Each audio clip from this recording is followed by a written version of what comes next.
कल DGISPR ने एक प्रेस कॉन्फ्रेंस की। तमाम मीडिया के नुमाइंदगान ने उसको रिप्रेजेंट किया, तमाम टीवी चैनल्स ने उसको प्रेजेंट किया। उसके बाद उसके ऊपर तज्ज़िये हुए और अभी तक ख़बरें उसके ऊपर बनी हुई हैं। मैं कुछ आपको उसके बारे में तज्ज़ियाती रिपोर्ट आपके सामने रखना चाहता हूँ और आपको एक नया पर्सपेक्टिव देना चाहता हूँ कि इस प्रेस कॉन्फ्रेंस का जो मतन है उसका इम्पैक्ट क्या होगा।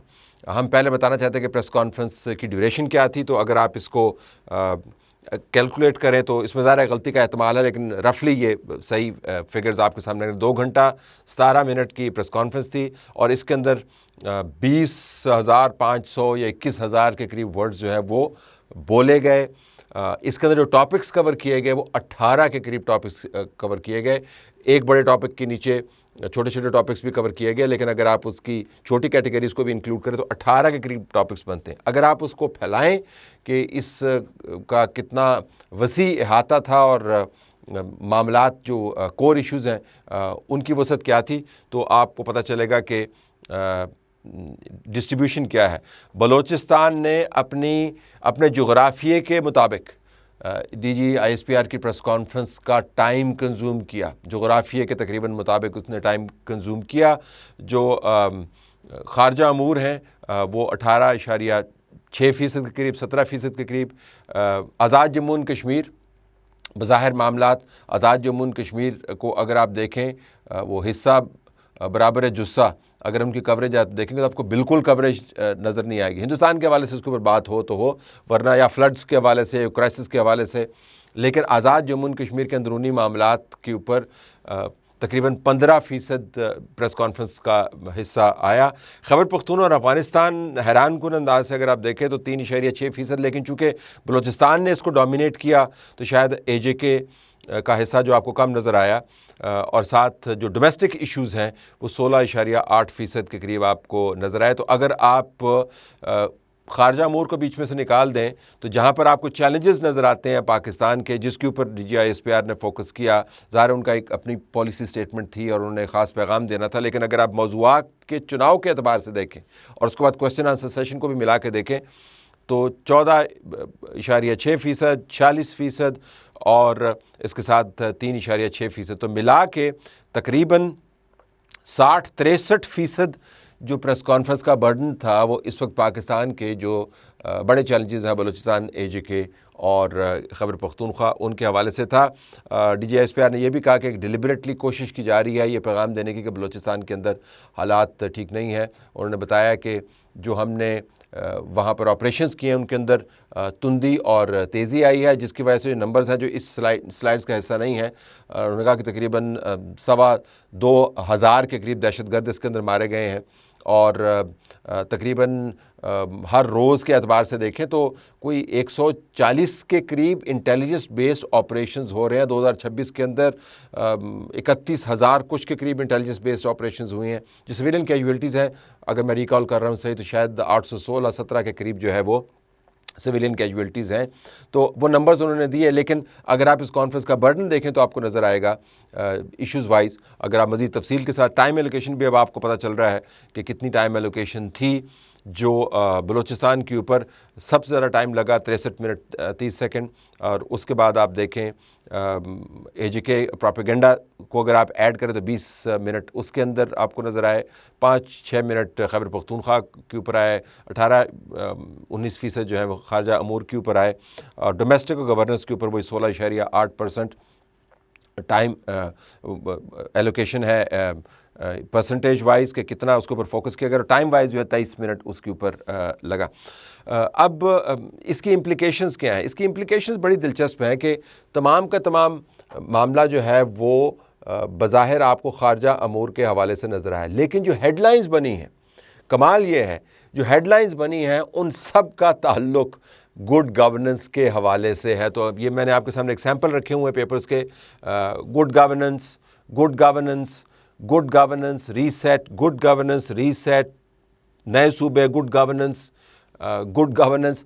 जो अखबार आप उठा के देखेंगे तो उसके अंदर जिस मौजू के ऊपर 2.25 घंटे की प्रेस कॉन्फ्रेंस में तकरीबन 23 मिनट लगे और 100% में से तकरीबन 17-18% के करीब जो फोकस किया गया, उसने आज हेडलाइंस ग्रैब की हुई हैं। जिससे आपको एक बड़ा अहम पैगाम मिलता है और वो तारीख़ी तौर पर भी साबित होता है कि जो इदारे हैं या उनके नुमाइंदगान हैं वो ख़ारजा और अंदरूनी कोर इश्यूज़ के ऊपर जो भी बात कर लें, जो पाकिस्तान का ख़मीर है वो सियासत के साथ जुड़ा हुआ है। जिन मामलात का असर सियासी होगा वो हमेशा से ना सिर्फ हेडलाइंस लेंगे बल्कि तारीख़ के अंदर भी जाने जाएंगे। मैं आपको मिसाल दे सकता हूँ, अयूब खान ने टेक ओवर किया और मगरब का वो लाडला बना, सीटो सेंटो के साथ उन्होंने जोड़ बनाया और अमरीकी सदर उनको खुद रिसीव करने के लिए आता था। और आपको तारीख़ की किताबों में सब कुछ लिखा हुआ कि अयूब खान कितना करीब था पावर सेंटर्स के। लेकिन आज जब अयूब खान की बात होती है तो कोल्ड वार के हवाले से बात नहीं होती, वो बेसिक डेमोक्रेसीज़ के हवाले से बात होती है, वो 1962 के आइन के हवाले से बात होती है, वो फातिमा जना के इंतखाबात के हवाले से बात होती है। तो जो तारीख़ भी आपको याद करती है वो आपके तमाम के तमाम काम खारजा अमूर के ऊपर, काउंटर टेररिज्म आप ले लें, उससे मुतल्लिक़ नहीं है। पाकिस्तान के अंदर जो तारीख़ी रिवायत है वो ये है कि जो सियासी मामलात का जिन कोर इश्यूज़ के साथ जोड़ होगा वो मामलात आपको डिफ़ाइन भी करते हैं और वक्ती तौर पर हेडलाइंस भी बनाते हैं। तो 24 घंटे के साइकिल के अंदर अखबारात के अंदर भी वही हेडलाइन बनेगी जो 79 साल की तारीख़ के अंदर आपको नज़र आएंगी।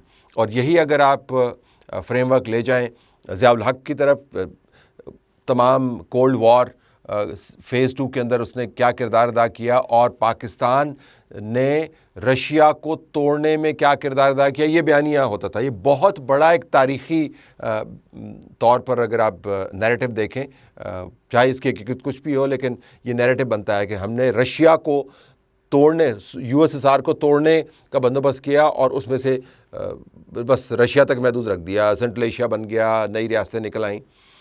लेकिन ज़ियाउल हक़ को उन तमाम मामलात के पैराए में नहीं देखा जाता। ज़ियाउल हक़ को देखा जाता है इस्लामाइजेशन के हवाले से, ज़ुल्फ़िकार अली भुट्टो की फांसी के हवाले से, ज़ियाउल हक़ को देखा जाता है मैनिपुलेशन ऑफ इलेक्शंस के हवाले से, आइन की सबवर्जन के हवाले से। ज़ियाउल हक़ ख़ारजा अमूर में कुछ भी करता रहा, उसको याद किया जाता है इन्हीं मामलात से। आप फास्ट ट्रैक करके जनरल मुशर्रफ के ऊपर आ जाएं, जनरल मुशर्रफ के ख्याल के मुताबिक खारजा महाज पर बहुत कुछ किया होगा जनरल परवेज़ मुशर्रफ ने और उनकी कुर्बत भी बहुत थी, लेकिन याद किस हवाले से किया जाता है? लॉयर्स मूवमेंट के हवाले से याद किया जाता है, एमरजेंसीज़ के हवाले से बात की जाती है, कॉन्स्टिट्यूशनल ऑर्डर्स के हवाले से बात की जाती है, तो और प्रेस के साथ जो कुछ हुआ उसके हवाले से बात की जाती है। और ये तमाम रेजिम्स के ऊपर लागू होती है। नवाज शरीफ का मानना है कि उन्होंने पाकिस्तान को डिक्लेयर्ड न्यूक्लियर पावर बनाया। ज़ुल्फ़िकार अली भुट्टो के बारे में कहते हैं कि, और दोनों हक़ाइक़ हैं, कि उन्होंने न्यूक्लियर प्रोग्राम को नई रास्ते के ऊपर डाल दिया। हिंदुस्तान के हवाले से ज़ुल्फ़िकार अली भुट्टो की क्या पॉलिसी थी, वो तमाम ख़ारजा अमूर जो बड़े अहम हैं, जब तारीख़ के औराक में से आप पढ़ते हैं तो आपको छोटी छोटी हेडलाइंस भी नहीं नज़र आती। बड़ी हेडलाइंस ज़ुल्फ़िकार अली भुट्टो के हवाले से उनकी सियासत है, बड़ी हेडलाइंस नवाज शरीफ के हवाले से उनकी सियासत है, और ये पैटर्न अभी भी होल्ड करता है। तो आप जितना मर्जी बात कर लें बड़े इश्यूज़ के ऊपर, जो हेडलाइंस बननी है उनका ताल्लुक सियासत से होगा। और सियासी मामलात के ऊपर, चूँकि इस प्रेस कॉन्फ्रेंस से 24 घंटे पहले इंटीरियर मिनिस्टर ने बातचीत की थी और उस बातचीत के बाद एक तूफ़ान उमड़ आया बहस का। DGISPR ने जो बात की है कि नए सूबे बनना, गुड गवर्नेंस का होना, और मोहसिन नकवी का बयान, उनका ज़ाती बयान है, हम उनको इंडोर्स या उसके अंदर नहीं पढ़ते, इंडोर्समेंट का खैर लफ्ज़ नहीं इस्तेमाल किया, लेकिन उससे उन्होंने अपने आप को डिस्टेंस किया। वो मामलात अपनी जगह पर, लेकिन उनका जो अप्रूवल है मोहसिन नकवी के बयान का, वो आपको डॉन की हेडलाइन के अंदर नज़र आएगा। Military throws its weight behind call for governance reset, और रीसेट का लफ्ज़ DGISPR ने अपनी प्रेस कॉन्फ्रेंस में भी इस्तेमाल किया। तो अब बलूचिस्तान आपको पस मंज़र में जाता हुआ नज़र आएगा। तमाम तर कोशिश के आपको खैबर पख्तूनख्वा अफ़गानिस्तान के मामलात पस मंज़र में जाते हुए नज़र आएंगे। AJK के मामलात आपको बज़ाहिर पस मंज़र में जाते हुए नज़र आएंगे, लेकिन उनके एहतजाज जो हैं वो सियासी तौर पर ख़बरें बनाते रहेंगे। जो सियासी मामलात हैं गुड गवर्नेंस के हवाले से, प्रोविंशियल रीसेट के हवाले से, वो आपको बढ़ चढ़ कर नज़र आएंगे। आप जितना भी टाइम लगा लें, तारीख़ भी पाकिस्तान के इस फेज़ को सियासी लेंस से ही देखेगी। पाकिस्तान के मौजूदा फ़ेज़ में आप जो भी बात करेंगे वो सियासी सुरंग में से निकल कर लोगों के सामने जाएगा। इस हकीकत को आप तब्दील नहीं कर सकते।